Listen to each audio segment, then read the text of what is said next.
Welcome, everybody, to the Social Media Church podcast. I am your host, Aaron Magnuson. I am not joined today by my co-host, Nils Smith, but I am joined today by a co-worker, the one and all youth pastor, Sean Lord. And I have Sean coming in because over the course, I was just about to say we're just about coming out of, and that might not be true. Maybe it is, maybe it's not.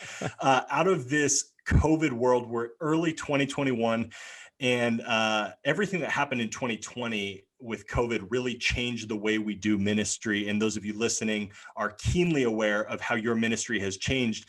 And getting a front row seat to watching our youth department handle this pandemic, I have been waiting to have Sean on for quite some time.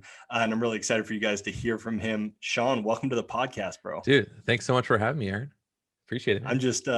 I'm really excited about all the stuff that you've been working on, Sean. Do you want to just introduce yourself and maybe let people know, a short background, but kind of catch us up to speed up to 2020. Yeah. My name's Sean. I grew up in Orange County, did ministry there for a couple of years as a volunteer, leading a small group in youth ministry. Got my first full-time position up in the Central Valley of California, kind of learned what it looks like to do youth ministry in a small town, in a smaller, more conservative church. And then from there came to One and All. At the time it was CCV back in the day. And I came on as a junior high pastor, and a year and a half ago moved to the lead youth pastor role, to where I oversee our youth ministry across our campuses. And so that's right. Yeah, I forgot. Yeah, a year and a half already that you've been the lead youth pastor of ONE&ALL. Yep. And so I'm curious. I think the pastors who listen to this and other thought leaders, we're always trying to reach the next generation. And Sean, you and I have had so many great conversations about our youth. About youth in general, things that we're excited about, things that we're concerned about, things that how we're going to handle this current state of the world that we live in, which is almost exclusively digital, which I think naively a lot of us think, oh, great, now we're finally in the spot where all the youth are. And I think that there's so much more to that, and so many more things to think about, especially now that everybody's there. Youth tend to, like a magnet, gravitate away from where their parents and other adults are. And so I just want to have a conversation today about how you've navigated the pandemic, maybe the roller coaster that you've been on, the things you've learned. Because I also know that there's youth pastors who listen to this podcast. And so and lots of senior leaders who maybe don't listen to their youth pastor, but they might listen to you. I just love to know kind of your experience, maybe some top level stuff, and then we'll dive into more specific stuff from March 2020 to present.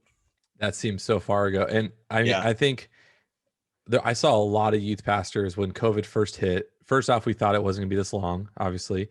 Right. And so a lot of us started sprinting right away, and we started doing everything. I saw the amount of youth pastors, and we did this, where we were posting like our schedule for the week as if we were like a TV guide.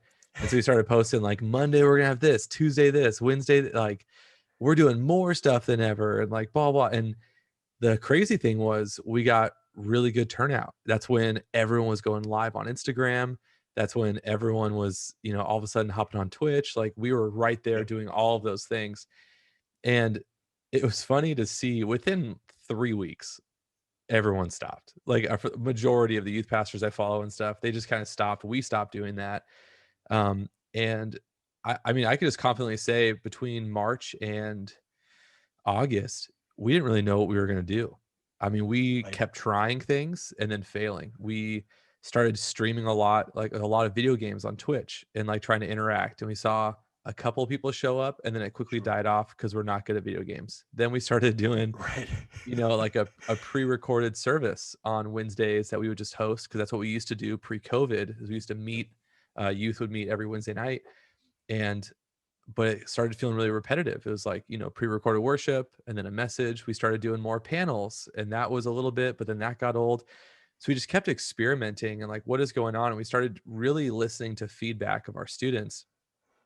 And one of the feedback that we got was they have all at the time, they were like, "We have, like, all of these different things at our disposal, like, we want something really raw." Like, and they couldn't really articulate this, but what they're saying is they'd rather have lower quality, but have, like, authenticity, which is something that we Yeah. know about Gen Z, is that that's one of their cravings. And so we started doing, like, a live show. We literally turned one of our kids' rooms into, like, a live youth studio, and it was super small. We couldn't have that many people in there, and we just built different backdrops. We had, like, Yep. handwritten stuff on a backdrop, little stage for worship, and we actually saw a huge spike in engagement, when we did that.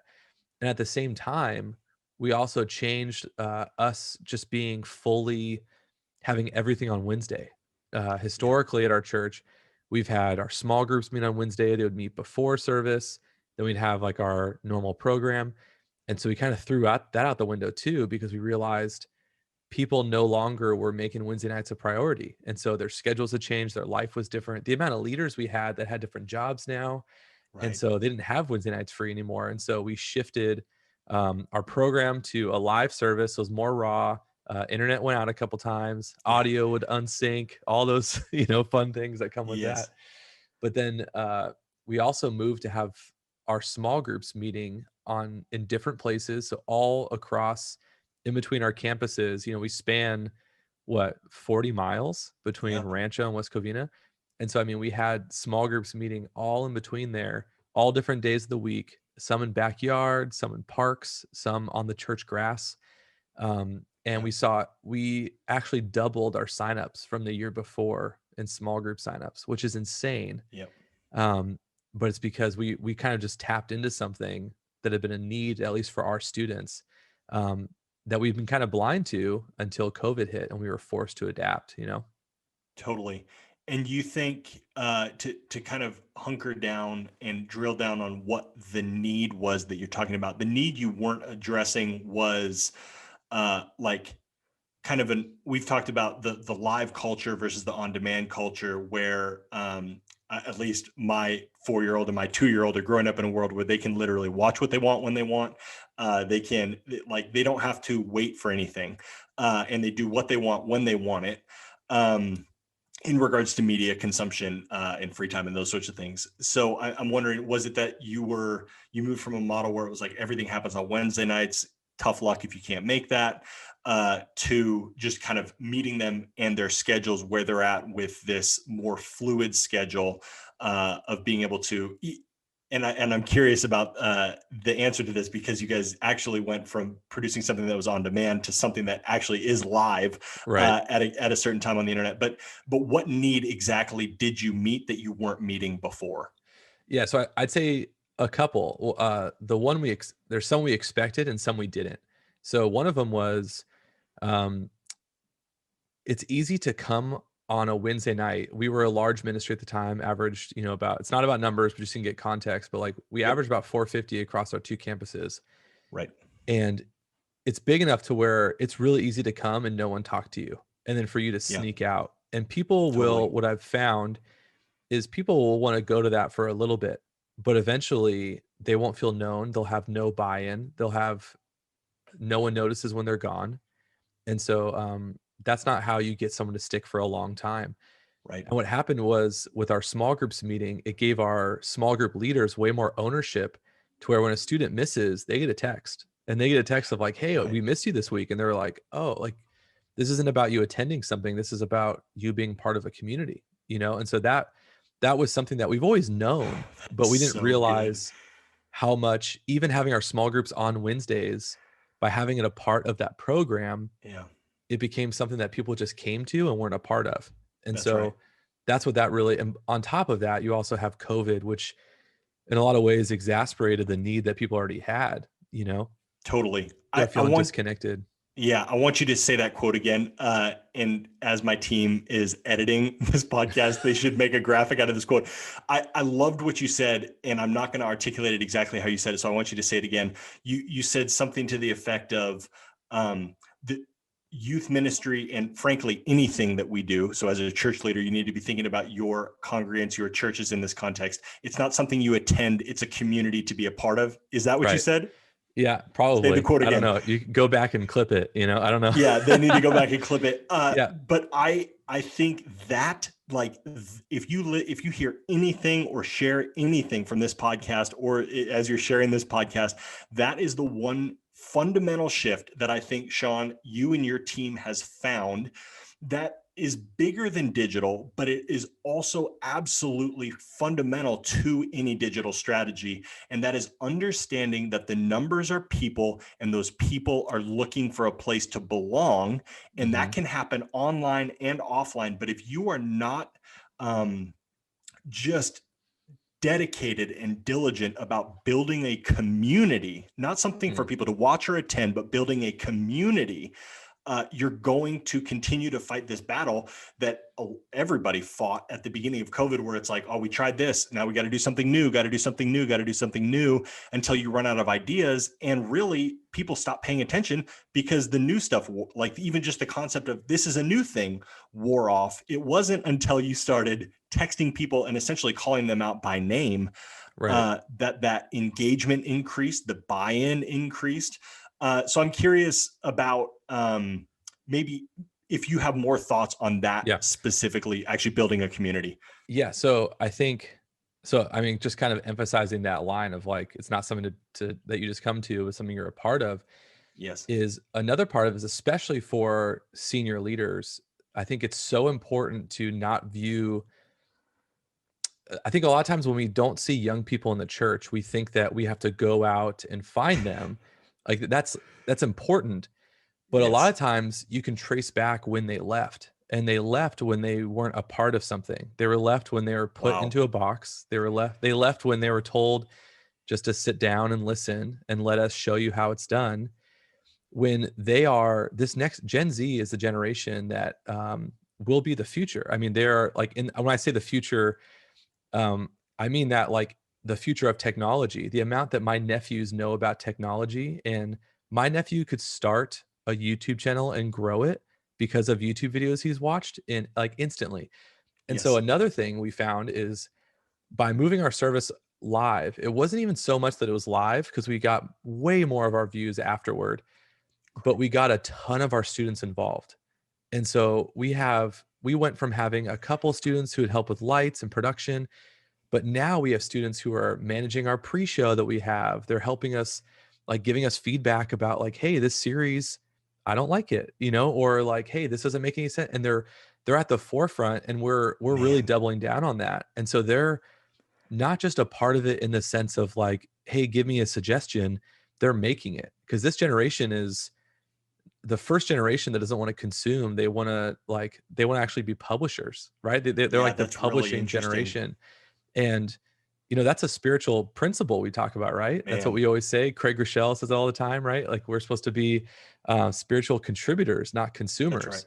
And Yep. here we have this generation coming up that loves to create content, that loves to, like, go out, and that's the next missionary field for them, is them being Yes. open about their faith. You see people, like Justin Bieber, who all of a sudden has become a youth pastor on Instagram, Right. like, he's posting about his faith and stuff, like, constantly. It's like students see that and they're like, oh, that's how I can share about my faith too, not just in my Yes. classroom. And so I think it's made us go more personal with text messages, like, going, what do you call it? Like, going dark. What do you have, like, a word I for it? I did run, it's not my word. I did run across an article. It's dark social media, which Okay. Yeah. is Yeah. stuff is being shared in DMs instead of commented on and shared publicly. Exactly, which that's we again notice the importance of that in our community, Yes. getting them plugged in, but also by engaging our young people and are like, hey, here are, because the church is, you look historically, I don't want to do a TED talk right now, but you look historically No, you do a at, TED like, talk, bro, because you're figuring stuff out for the yeah, next generation that a lot of us haven't, and we need to be listening. here here's where we lost our way.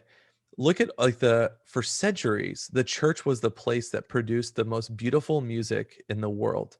The church was the place that, because when people heard this music, they were, like, literally hit with the wonder and beauty of God. And we now enter a place to where churches, to stay relevant, have invested in, like, really good technology that could be used and leveraged to reach people online. But young people don't want to see me as the person and they don't want my ideas of how to reach because I'm outdated already. I'm 35. I might Yeah. as well be 65. Like I'm like Bro, I'm 29 and I might as well be 60, exactly. bro. Um and so I think this is again, I feel like a new era to where we have the resources we understand why this is so important. And I'm really confident. You even look at colleges like Biola. I don't know how familiar you are with Biola, but they have a phenomenal film program. And like stuff like that gets me really excited because that's the future. Is like the church again, I think has the potential to become the source of a lot of beautiful things that go into the world. When they Yes, have so many content creators, the church could really produce like just well produced, thought out, written um, stuff that could really impact people around the world. that's right. Yeah, Yeah, Sean, that is so good. For as much talking as you and I have done over this pandemic and just in general since we've been working together, this is not where I thought the conversation would go. But I love that God is guiding the conversation because yeah, this is what needs to get drilled down on, and it's ultimately. I love what you talked about how this next generation is going to engage with their faith and how that plays out online. And I'm realizing right now a lot of our conversation thought as far as thought leaders go in the digital space is creating more content. And you are talking about a fundamental shift where yes, create content because there is a level of okay, I see my pastor has a YouTube video and I see Justin Bieber doing his thing, not preaching, but doing his thing, also incorporating his faith. And I'm watching this YouTube streamer who has nothing to do with Jesus at all, but I really like how he's creating those graphics. I like how he has his head, and I like the overlays and the stuff that he's using. And they take all of this media that they've consumed, and then they want to go out and create. And our role isn't to create more things for them to consume, but rather give them a platform to start mm, exercising their strong desire to create, produce for whoever is going to right, watch the next Gen Z pastor. Start honing their craft of teaching, maybe start honing their craft of video editing, start honing their craft of copy, like writing for social media, whatever it is, for anything digital, blog. So I'm curious, Sean, as you made this transition, and it wasn't about the live service. I've actually never heard you say that. I knew that people were way too fascinated with, oh, Sean's doing a live service, maybe we should go back to that. And I said, no, I don't think you understand why Sean is doing a yeah, live service. But I didn't actually, we haven't talked about this yet. And so it's really cool to hear. We did a live service because there was youth that could be involved in that process. And for anybody listening who's run a live production of anything at any scale, it takes at least three people, oh, and 100%. in our case, quite a bit more. But those are roles. Someone's Mhm. learning how to use a camera. Our church bought a jib, which is if you're not familiar with the jib, YouTube that. People have to learn how to run that. And there's people on stage, stagehands. There's people in the band, right? All of these roles that can be played. And Sean, you said, and we're not going to play those roles. We're going to play some of them, but we're Right, we're also going to bring in the youth so that they're making something for them. It reminds me of like the a FUBU mentality, for us, by us. yeah, Um, and Gen Z wants a FUBU mentality of for us, by us, which increases their willingness to invite, to share, to engage with, because they have a mhm, vested interest in what they contributed. All of that is great.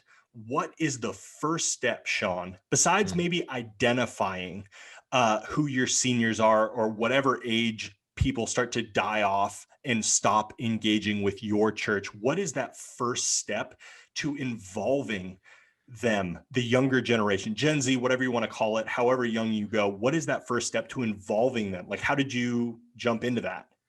yeah. I mean, luckily, we've always had a culture, especially with our worship team, where our worship team has always been phenomenal at engaging young people and making it so easy for them to step in to serve. And so I feel like we started off on a better foot than I think a lot of people do. Um, but I think, yeah, like you said, you have to identify who it is. We know statistically, basically every year that a kid grows up, if you look at a trend line of when people start leaving the church, it basically just steadily goes down from the time they're born.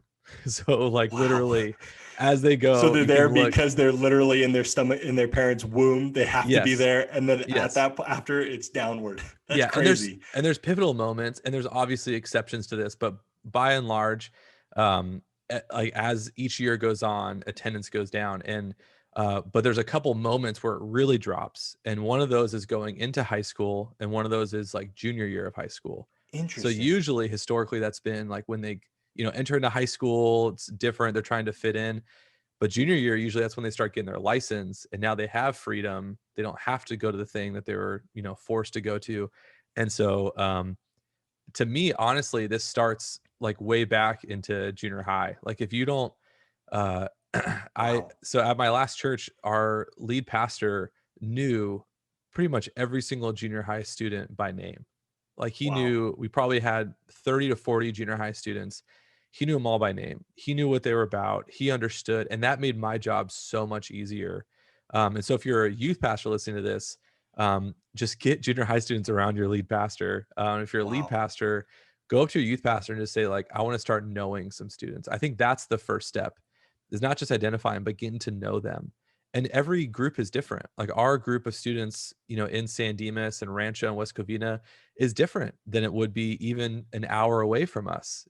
Talking Totally. to, down in Riverside or something is a completely different culture of students.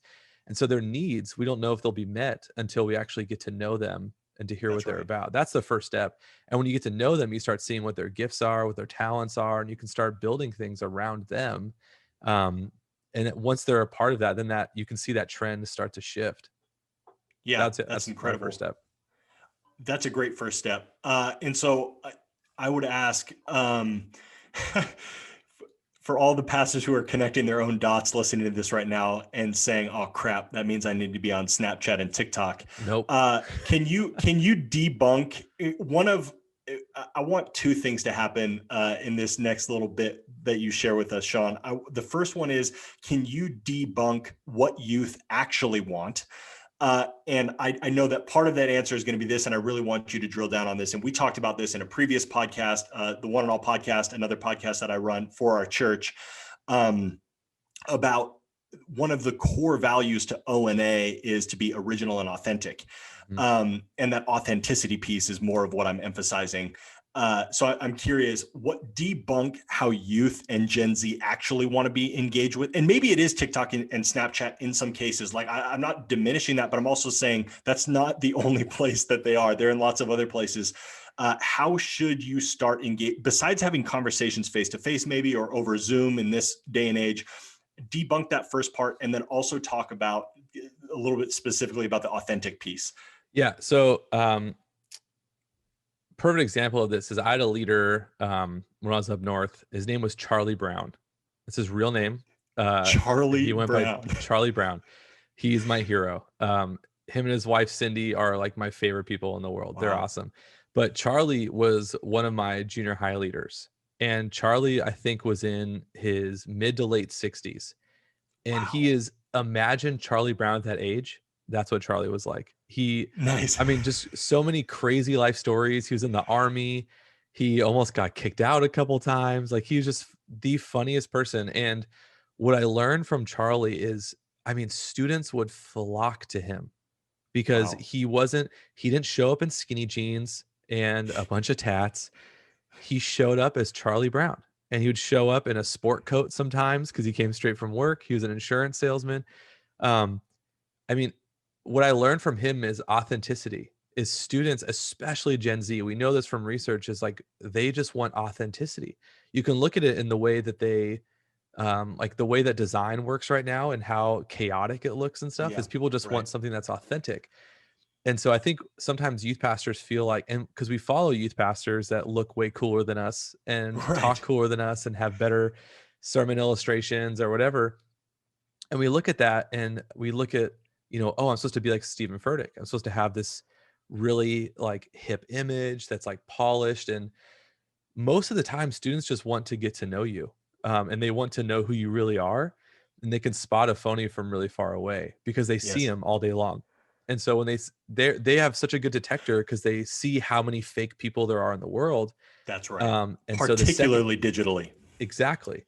And so the key isn't to be on Snapchat and on Instagram necessarily. If that's not something you're interested in doing, I would encourage you to at least be familiar with it and stuff, but that isn't the number one scenario. A lot of times they just want to connect with you relationally and they want you to be authentic. That's what they're really craving. I Yes. mean, honesty moment, I haven't made a regular post on Instagram since September. Okay, like, and Man, I'm we're getting real. We're I'm getting real sorry, right bro. now, I'm Sean. sorry, dude. But you posted to your stories. You Yeah, I post post to on your my stories. stories. Yeah, Yeah. pretty consistently. But Did I need to ask you? Did Charlie Brown have a MySpace? I think he was too old for MySpace even. I don't even think Oh, he had a that's MySpace. crazy. I'm pretty That's sure crazy. he had a Juno email address. I'm not even That's making that up. Do you know incredible. Juno? So I do. My parents Yeah. had a Juno email. Yep. Yeah. That is amazing. So he had email. He was too old He for had a flip MySpace. phone. He did not Yeah, have a dude. top 10 list. Nope. Or And top five. I don't even remember what it he was was. one of my best leaders, hands down. That's incredible. Yeah, I really appreciate what you say, and especially for our generation, and I think even worse for the generation maybe 10 years older than us, who, and not a knock, are the senior pastors and lead pastors of churches today. Um, are also bombarded with a ton of media, and the filter that it goes through, or maybe the filter that it doesn't go through, is okay, I don't have to copy these guys. I need to learn tactics from them. And maybe that's just like learning, oh, they're putting their videos on YouTube, maybe I should be putting them on YouTube. Mm, But not change the way you dress, not change who you are, right. but do be authentic. And I love that word of advice, because we talk about a lot of things on this podcast, and we've talked about TikTok, we talk about Snapchat, we talk about the new things that come out. There's you and I, before we hopped on this call, Sean, what's it called? Not House Party, Clubhouse. Clubhouse. Yep. There's a new app called Clubhouse. Nils and I'll probably do an episode on that.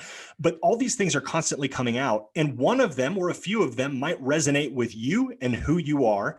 And those are the ones that you should double and triple down on. And if it doesn't resonate with you, I was on TikTok for a while. I made probably like 200 videos as I was learning and trying to understand how it happened, which has helped me in Instagram Reels. Made a really funny Christmas video of my kids opening bumper balls. But I don't need to be on TikTok like that. I don't have something that's authentic to who Aaron is to contribute on TikTok, and so I'm not on there. And that's just a really great reminder that doesn't disqualify me from getting to know somebody in O&A. In my context, in your context, it would be for whoever else is in your youth department. You don't have to be on TikTok to get to know them. Mm, You can understand why they're on there, and understand how they're engaging on there. But you, like Charlie Brown, can engage them in a personal way without being on TikTok. So understand these things. There's value in listening and hearing Nils and I ramble on about things that we care about. But ultimately, it's being true to you, figuring out the platforms that you can be on to leverage that influence. And you reach the next generation by doubling down on who you are, not who you watched on YouTube before you preach your sermon or during the week, or who's pouring into you, those sorts of things. Sean, anything else that you want to share with the pastors listening? Maybe something that you're focused on, maybe something that you're trying to figure out, and what you're working towards now as we head into 2021, when things still aren't different, and there's kind of a new normal, yeah. whatever that is. Yeah, Yeah. I mean, just really quick, I'll just briefly kind of talk about what we're dreaming about right now. And I'd say, cool. um, Stephen Furtick has a line of like, you like eat the fish, spit out the bones, right? Like, that's not his Yeah, line, but like I hear him says say it a it. lot. Yeah, Um, but one of the things we stole from Church of the Highlands that we're implementing this year is, their church is, I mean, really good at getting people to move in their next step. That's what they're really good with, their thing called Growth yes, Track. And then also with their small groups, that they have a different mentality, that their church isn't a church with small groups, they're a church of small groups. That's a huge yes. culture change. And so that's something we've taken into and kind of stolen from, and made it our own, is that we, going forward in 2021, have this weekly live service that will be run by students. That's what we'll base our community groups off of, that will meet different days, different times. But when it comes to like our students meeting outside of the weekend, which I want my students going on the weekend, right? Like our lead pastor isn't their parents' lead pastor or my lead pastor, it's their lead pastor. Like in our context, Jeff is their lead Right. pastor. I want them hearing Yes. from him. Um, but then we're gonna be doing these things once a month called One Nights, where we're gonna be getting together the first Wednesday of every month, and it's all campuses in one location. So it's all really emphasis on the one, right? And we used to have One Nights before. We did them 3 times a year, so we already have this culture built up. But our church has this philosophy of the one life, which is like to invite this one person. And Yep. so the whole point of that is a momentum builder to get students to invite their friends to that. The students that are making our live service each and every week, they will have huge impact on that night and really um, making sure it's relevant, that it's on pulse to what this generation is needing. And it's just going to be a huge, awesome outreach night. People are going to be inviting their one life, and they're going to be hearing about how they can take their next step, whether that's accepting Jesus that Yep. night, whether that's joining a community group, whether that's serving, whether that's going on a serve trip, whatever that is. And it's something that we've dreamed about and tried to figure out how to fit this in our context without just stealing what someone else is doing.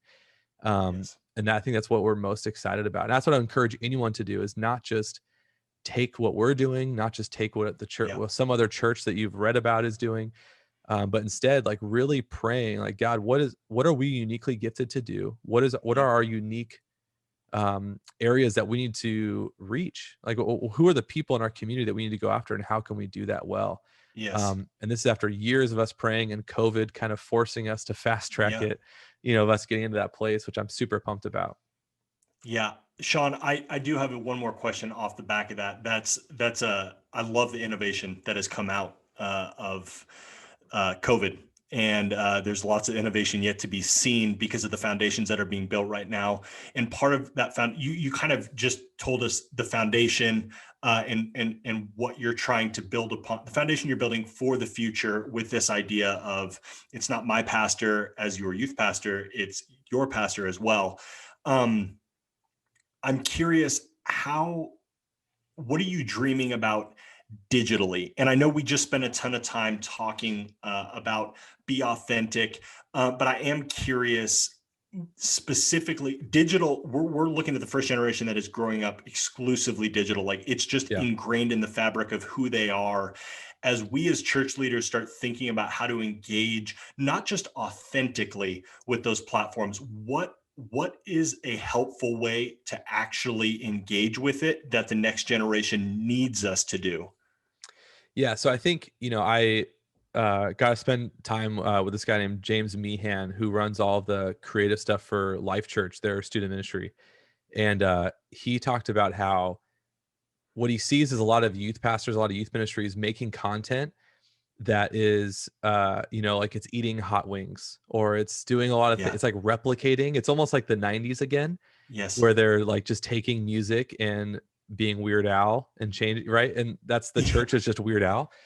um and he said, I think we're missing this opportunity of us, like, and we're losing our niche. And so I think that Mm, our digital content should be a direct flow from our niche as the church and what we want to give the world. And so part of that, as we look out, one of the things is we started a podcast. yes. And the reason for that wasn't because the world like necessarily needs another youth podcast. But what we found with our students, and as our church is growing globally, we found that there are a lot of times where I've had conversations with especially juniors and seniors as they're starting to really question their faith, or as they're starting to really unpack what their faith really means to them, is they want a place where they can ask real questions, they can have real conversation, they can Yeah. bring up real objections. We aren't going to tie everything up in a nice bow at the end. And they want to be able to have, and not in the context of a sermon, they want to have a conversation about stuff. Yes. And so we started a podcast where we can do that. That's one of the biggest things I'm most excited about. And we did it video, so that people can watch it on YouTube. Yep. I personally love to watch my podcasts if I can. Yep. Um, and so we have that. And then that's like my biggest thing that I'm excited about. And then our live services, obviously, is our Yes. digital strategy. And our goal right now, we have about 40 people that serve to put our Wednesday night live service on. And I would say about 15 of them are students. So out of that Yeah. 40, 15, my goal is to have that number up to 30. Like I want 30 of out of the 40 to be students. And That's so that's awesome. my goal, is to make that more and more student run to where I'm literally just walking in, giving a message and leaving. Yeah. Like that would be like the goal, and that they are behind cameras. They are the ones like doing sound. They are on the worship team doing all those things. Um, and that gives real life consequences, because then that is giving them talents that they'll be able to use in the Yes, church for the rest of their life, that's you right. know? Yeah. So So yeah, I love that. Just kind of bringing it back to the digital strategy is less about what's happening once it's posted, but it's more about how is the product being created before it's posted. And that's where you actually gain the influence is, do you mhm, have designers on your team that are youth? Do you right, have people in front of, or I should say behind the camera and in front of the camera, teaching and delivering content that are youth? And you also brought up a really key point. Are you meeting those needs of that younger audience? And those needs are, where can we wrestle out our faith, and what tools are you giving me?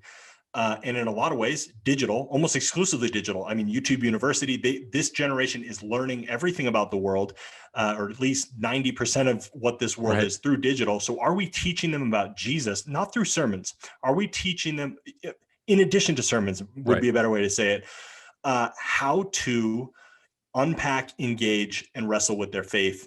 And I'm really excited to see what the ideas are that come out of these youth leaders like yourself that are leading the charge in this digital space, doing it thoughtfully. The last question I want to ask you, Sean, for our audience, because you and I have talked about this so many times.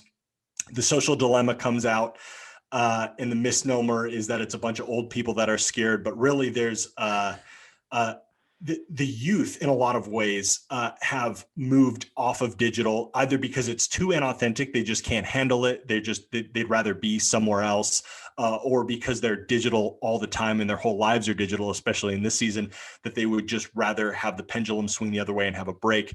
But what is one thing that Sean Lord does that maybe somebody listening would benefit from, that helps you set that digital boundary? Because we're going to help people engage the best they can online, but I am Yes. passionate about also helping them sustainably do that. And so what is one tip or hack or life hack that you use to help that social dilemma stay in check? Yeah, so I turn off all notifications and my phone is on do not disturb at all times. Wow. All That's times. all times. You can set it to where the only person or the only people that can get through to me are my favorites. They can call me, and so that's my mom, my sister, and my wife. Those are the only people that can call me. If there's moments where I'm like expecting a phone call, I can turn it off and stuff like that. But that has been a game changer of me. My phone never vibrates in my pocket, and I don't get random.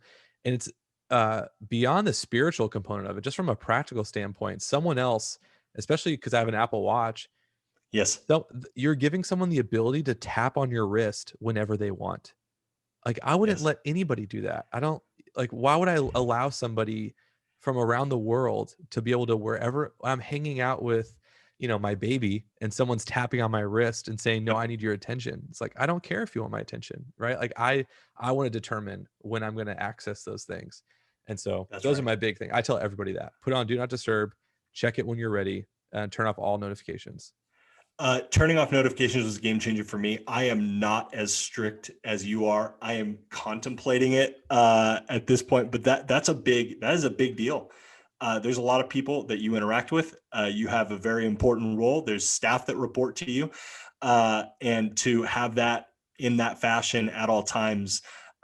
Yeah, I'm challenged by that, Sean. I hope some of our listeners are challenged by that Well, as well. It's can I just sustainability. let me make you feel better about it. I've been doing this for probably 2 years now, where I've had my Dang, phone on do not disturb at all times.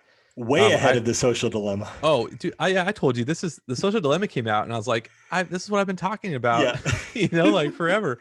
Yeah. And people said I was crazy because I'm a psych nerd, so I love reading like Yes. psychology stuff, and Yeah. so, but here's the thing, there have been maybe 2 times where Mm. someone was like really trying to get a hold of me, but they figured it out.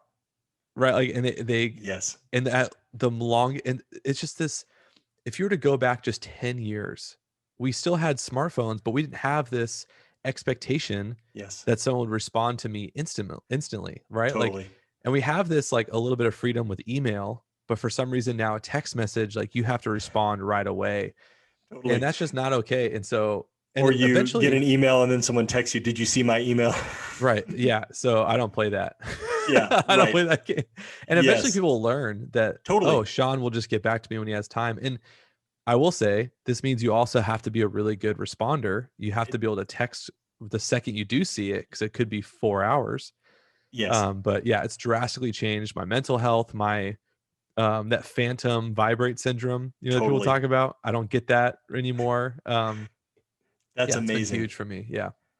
Yeah. Well, Sean, thank you so much for your time, for your leadership of our church, and in a lot of ways in this season, the opportunities you've had to lead the Capital C Church in youth ministry and your team, taking so many calls, people asking, "What are you guys doing? How are you doing it?" And so just really great season. So glad to have you on. We're definitely going to have you on again. We already have a topic to talk about in the future, just with some differing opinions, because Sean's opinion is not the only opinion in youth True. ministry, but definitely all conversations worth having. Sean, just really appreciate you being on the podcast with us today. Yeah. Thanks for having me, We'll man. have you on again soon. Yeah. And if you're listening to this, wherever you're listening to this, if you've been inspired by this conversation, take this link, share it with somebody who also needs to hear this conversation.